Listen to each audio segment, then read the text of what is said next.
নমস্কার বন্ধুরা, চলে এসেছি আজকে আরও একটি নতুন ভিডিও নিয়ে। আজকে কোনো সেলিব্রিটি নয়, আজকে চলুন আপনাদের নিয়ে যাই এমন একটি জায়গায় আপনি দেশে থেকেও বিদেশের স্বাদ উপভোগ করতে পারবেন। তো সকাল সকাল আমরা রেডি হয়ে বেরিয়ে পড়েছি। আমরা নিজেদের গাড়ি করেই যাচ্ছি। আপনারা চাইলে ট্রেনে করেও যেতে পারেন বা প্রাইভেট কোনো গাড়িতেও যেতে পারেন। তো আমরা কল্যাণী থেকে এগিয়ে চলেছি কলকাতার দিকে এবং বলতে বলতে দেখুন আমরা চলে এসেছি সেই ইকো পার্কে। সকলেই জানেন ইকো পার্ক এখন খুব একটি জনপ্রিয় পার্ক। বাচ্চারা এবং বয়স্করা এবং যারা নতুন বিয়ে করছেন বা করেছেন তারা প্রত্যেকেই খুব আনন্দ করতে পারবেন এই পার্কে গিয়ে। 4 নম্বর গেট দিয়ে আমরা ঢুকে পড়লাম। দেখুন প্রচুর অনেক বড় গাড়ি পার্কিং করার ব্যবস্থা। আপনারা এখানে সহজেই গাড়ি পার্কিং করতে পারবেন। 30 টাকা টিকিটের বিনিময়ে আমরা ঢুকে পড়লাম ইকো পার্কে। সারাদিন প্রচুর আনন্দ এবং অনেক কিছু ভালো স্মৃতি এখান থেকে আমরা নিয়ে যাব আর সাথে আপনাদের সাথেও শেয়ার করব।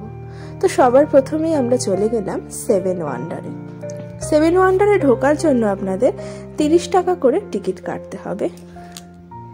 এই দেখুন এখানে টিকিট কাউন্টার। এরপরে আপনারা চলে যাবেন সামনেই 7 ওয়ান্ডার। 7 ওয়ান্ডারে ঢুকতেই আপনারা প্রথমেই দেখতে পাবেন মিশরের পিরামিড। ছোটবেলায় আমরা ইতিহাস বইতে অনেক পড়েছি মিশরের পিরামিডের কথা, আজ দেখেও নিলাম। তবে সত্যিকারের মিশরে গিয়ে দেখা যাদের পক্ষে সম্ভব নয় তারা কিন্তু একদম মিস করবেন না এইখানে আসতে। তো আমরাও চলে গেলাম। সত্যিকারের মিশরে যাওয়া তো সম্ভব নয়, তাই এখানেই আমরা মিশরের স্বাদ উপভোগ করলাম। ভেতরে ঢুকলাম এবং অনেক সুন্দর কারুকার্য করা রয়েছে এই দেয়ালগুলির মধ্যে। আর এই দেখুন মমি। তারপর আমরা মিশরের পিরামিড দেখে বাইরে বেরিয়ে এলাম এবং সামনেই একটি ছোট ঝর্ণা দেখতে দেখতে আমরা এগিয়ে গেলাম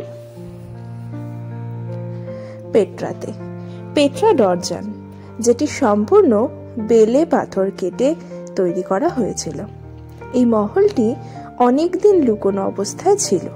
পরবর্তীতে এটি আবিষ্কার করা সম্ভব হয়েছে। এর ভেতরেও রয়েছে অনেক কারুকার্য, যেগুলি সবই কিন্তু সত্যিকারের বেলে পাথরের তৈরি হয়েছিল। এখানে তারই অনুকরণে কিছুটা তুলে ধরা হয়েছে। এটি বিশ্বের 7ম আশ্চর্যের মধ্যে একটি। তারপরেই দেখুন আমরা সামনেই চলে যাচ্ছি চিলিতে। তো চিলিতে অবস্থিত ইস্টার আইল্যান্ড। এখানে যে মূর্তিগুলি দেখছেন সেইগুলি একটি বিশেষত্ব আছে। এই মূর্তিগুলির মুখটা হয় শরীরের থেকে একটু বড়। খুব সুন্দর লাগবে এই জায়গাটি আপনাদের। আর ফটোগ্রাফি করার জন্য তো একটি দারুণ জায়গা। এই মূর্তিগুলির নাম মোয়াই। এই মূর্তিগুলি আছে চিলিতে একটি দ্বীপে। পুরো দ্বীপটি এই মূর্তি দিয়ে সাজানো আছে। এরপরে আমিও একটি ছোট্ট করে ভিডিও বানিয়ে নিলাম। এইটা মিস করা যায় না। আপনারা চাইলে আপনারা অনেক ফটোগ্রাফি এবং সুন্দর সুন্দর মুহূর্ত আপনাদের ক্যামেরা বন্দি করতে পারেন, খুব ভালো লাগবে। এইবারে চলে যাচ্ছি আমরা ব্রাজিলে। ব্রাজিলের ক্রিস্ট দ্য রিডিমার। এটি তৈরি হয়েছিল 1931 সালে। 98 ফুট উচ্চতা বিশিষ্ট এই মূর্তিটি সমগ্র ব্রাজিলের একটি জাতির প্রতীক। তারপরেই আমরা চলে আসব আমাদের ভারতে, যেখানে রয়েছে তাজমহল, যার নিজের সৌন্দর্য বিস্তার করে দাঁড়িয়ে আছে যমুনা নদীর তীরে। মুঘল সম্রাট শাহজাহান তার স্ত্রী মমতাজের সমাধির ওপর তৈরি করেছিলেন তাজমহল। তার অনুকরণেই এটি তৈরি হয়েছে।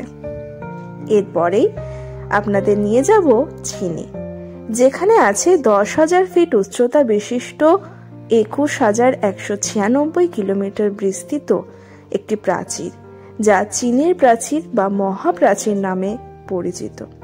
এই মহাপ্রাচীরটি মহাকাশ থেকেও খালি চোখে দেখা যায়, যা কিনা একটি চুলের মতন দেখায়। তার অনুকরণেই এই প্রাচীরটি এখানে তৈরি করা হয়েছে, যা সপ্তম আশ্চর্যের মধ্যে আরও একটি। খুবই সুন্দর এবং আকর্ষণীয় লাগছিল। এরপরে আমরা চলে যাব রোমের কলোসিয়ামে। পূর্ব ইতালির কেন্দ্রে অবস্থিত একটি উপবৃত্তাকার অ্যাম্পি থিয়েটার। বয়স হওয়া সত্ত্বেও এটি এখনও বিশ্বের বৃহত্তম স্থায়ী অ্যাম্পি থিয়েটার। এই কলোসিয়ামের ভেতরে 50,000-এরও বেশি মানুষ বসে একসাথে লড়াই দেখতে পারত। মানুষের সাথে পশুর, আবার কখনো মানুষের সাথে মানুষেরও লড়াই। খুব আকর্ষণীয় এবং দুর্দান্ত এই দৃশ্যটি আপনার দৃষ্টি আকর্ষণ করবেই। 7 ওয়ান্ডার থেকে এবার আমরা বেরিয়ে এলাম।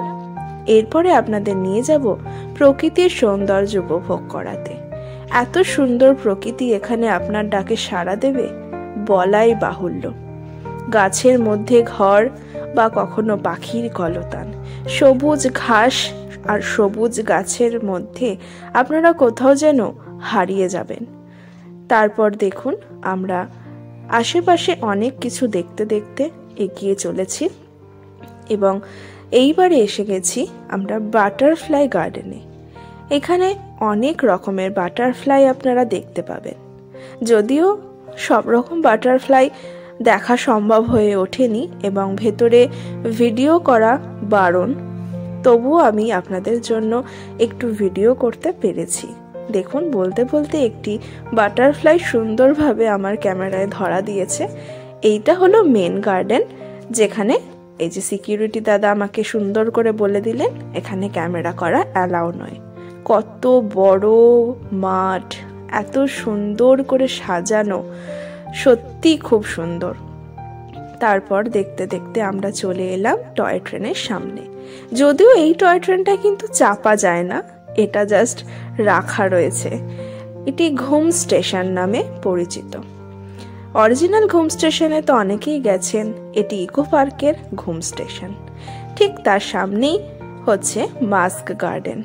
এখানে বিভিন্ন রকমের মাস্ক সুন্দর করে দেখা দিচ্ছে আপনাদেরকে। বাচ্চাদের খুবই ভালো লাগবে। শুধু বাচ্চাদের কেন বলছি, সকলেরই খুবই ভালো লাগবে এই পার্কটিতে আসলে। আপনারা বসে এখানে খাবার দাবার খেতে পারবেন, গল্প করতে পারবেন। এরপরেই চলে এসেছি আমরা সামনেই রেন ফরেস্টে। এখানে যদিও রেন হচ্ছিল না, কিন্তু এখানকার গাছগুলির গভীরতা অনেক বেশি, একটি জঙ্গলের মতন বলতে পারেন। এত সুন্দর এখানকার পরিবেশটা, খুবই ভালো লাগছিল। তারপর আমরা রেন ফরেস্ট দেখে হাঁটতে হাঁটতে চলে এসেছি সেই ঝিলের পাড়ে। এত সুন্দর একটি অ্যাম্বিয়েন্স বলাই বাহুল্য। একদিকে সূর্য পাটে যাচ্ছে আর অন্যদিকে সুন্দর ঝিলের ধার। প্রত্যেকে বসে আছে, কেউ কারোর হাত ধরে, অথবা সবাই গোল করে খাওয়া দাওয়া করছে বা গল্প করছে। কত সুন্দর লাগছিল সত্যি দেখতে। এর সামনে দিয়ে আমরা চলে যাচ্ছি সোলার ডোম দেখতে। একটি উপবৃত্তাকার একটি বৃত্ত, যার সম্পূর্ণটাই সোলার দিয়ে তৈরি। এই সোলারের ভেতরে আমরা এবারে এন্ট্রি নেব এবং এর এন্ট্রি মূল্য হচ্ছে 200 টাকা পার হেড, 200 পার হেড।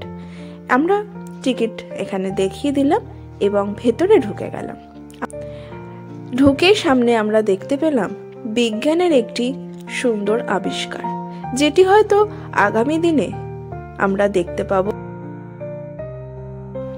তারপরে দেখুন এখানে নিকোলাস টেসলা, যিনি এই বাল্ব বা এনার্জি আবিষ্কার করেছিলেন, তাকে দেখতে দেখতে আমরা চলে যাচ্ছি একটার পর একটা ফ্লোর। এই প্রত্যেকটা ফ্লোরে যাওয়ার সময়তে আপনারা এইগুলি দেখতে পাবেন। খুব সুন্দর এবং অনেক কিছু এখানে দেখাচ্ছে ডিজিটালের মাধ্যমে, খুব ভালো লাগবে। আর সবটাই হয়তো ভিডিওতে বলা সম্ভব নয় বা দেখানো সম্ভব নয়। আপনারা সামনাসামনি যাবেন, বাচ্চাদের খুব ভালো লাগবে। যারা পড়াশোনা করছে অনেক কিছু শিখতে পারবে, তো আপনারা অবশ্যই নিয়ে যাবেন। এরপরে দেখুন আমরা একদম টপ ফ্লোরে চলে এসেছি আর এখানে একটি রোবট এবং রোবট চালিত একটি গাড়ি দেখতে পেলাম। তারপরে আমরা ওখান থেকে বেরিয়ে আবার ঝিলের পাড়ে চলে এসেছি। ঝিলের পাড় দিয়ে হাঁটতে হাঁটতে দেখুন কত সুন্দর বড় বড় পাখা। যদিও এটা শীতকাল, না হলে গরমকাল হলে হয়তো ওখান থেকে একটা পাখা তুলেই আমি হাওয়া খেতাম, কিন্তু কিছু করার নেই, শীতকাল বলে কথা। খুব সুন্দর হাতের কাজ এই পাখাগুলি দেখতে দেখতে তারপরে আমরা চলে গেলাম একটি গ্রাম্য পরিবেশে। এর ভেতরে গ্রামের খুব সুন্দর দৃশ্য আছে। আমি ঢুকিনি, চাইলে আপনারা ঢুকতে পারেন, 10 টাকা করে মাত্র টিকিটের মূল্য। তারপর আর কোথাও যেতে পারিনি, এত পায়ে ব্যথা করছিল, প্রচুর হাঁটতে হয়েছে, একদিনে পুরোটা কভার করা একদমই সম্ভব নয়। তারপরে আমরা এখানেই একটু বসলাম এবং খাওয়া দাওয়া করলাম। প্রচুর মানুষ এখানে ঝিলের পাড়ে বসে আছে, গল্প গুজব করছে, আনন্দ করছে, বাচ্চারা খেলা করছে, আর প্রচুর খাবারের দোকান এখানে আছে। আপনারা খাবার দাবার খেতে পারেন এখান থেকে কিনে, কিন্তু প্রাইসটা একটু বেশি। তবে বাড়ি থেকে খাবার বানিয়ে আনলেও কোনো অসুবিধা নেই। আর সন্ধ্যাবেলায় আমরা এই ঝিলের ধারে এই লাইট শোটা দেখলাম জলের মধ্যে, খুব সুন্দর লাগছিল। এটা দেখে আমরা তারপরে ইকো পার্ক থেকে বিদায় নিলাম। আর ওই দূরে দেখুন আইফেল টাওয়ার দেখা যাচ্ছে। যদিও আইফেল টাওয়ারে যাওয়ার আমাদের সৌভাগ্য হয়নি, যদি পরবর্তীতে কখনো যাই অবশ্যই সেটার ভিডিও আপনাদের সাথে শেয়ার করব। আজকের মতন এখানেই শেষ করলাম বন্ধুরা, আশা করি আপনাদের ভালো লেগেছে। আর এটা আমার প্রথম ব্লগ, জানি না কেমন হয়েছে, আপনারা অবশ্যই কমেন্টসের মাধ্যমে আমাকে জানাবেন, এবং যদি ভালো লাগে তাহলে একটি লাইক করে দেবেন। আর হ্যাঁ, আপনারাও কিন্তু খুব তাড়াতাড়ি ঘুরে আসুন। যাদের যাদের কাছে এই ভিডিওটা পৌঁছেছে তারা অবশ্যই চেষ্টা করবেন এই শীতেই একবার ইকো পার্কে ঘুরে আসার জন্য। খুব ভালো লাগবে, বাচ্চা থেকে বয়স্ক প্রত্যেকের ঘোরার মতন একটি সুন্দর জায়গা। নমস্কার।